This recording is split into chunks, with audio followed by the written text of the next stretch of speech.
Polish না কাকু, polish পরে দাদার হাতে কাজ আছে তো, ওই জন্য কদিন পরে। আর বাড়ির লোকদের দাম দেয় না দাদা।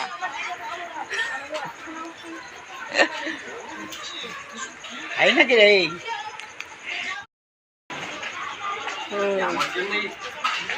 এই এই এই এই এই দাঁড়া দাঁড়া দাঁড়া, নেবে দেখেছিল।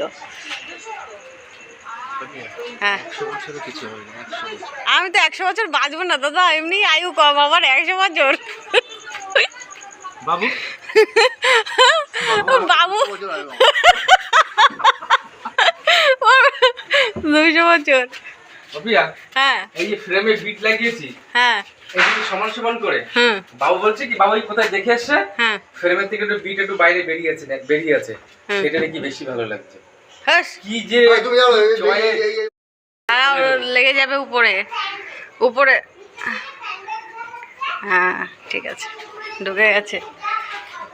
ব্যাস, এখানটাই রেখে দাও। কোথায় রাখবা? ঘরে এনে ঠাকুরের সামনে। ও, এটা ইয়ে দিয়েছে, ময়ূর। এটা ময়ূর দিয়েছে। হাতির সুর দেয়, এটা দিয়েছে তোমার ময়ূর। আর পায়া দেখছো, ভিক্টোরিয়া পায়া, তিন পায়া দিয়ে ভিক্টোরিয়া পায়া কেটে দিয়েছে। তাহলে ওইটা সরাইলেই তো হয়ে যেত। এই তুই কি করিস?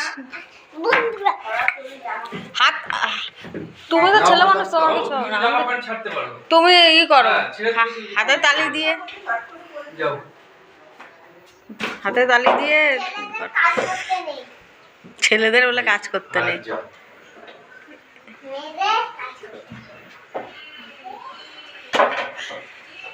অনেক বড়, সব ঠাকুর ধরে যাবে।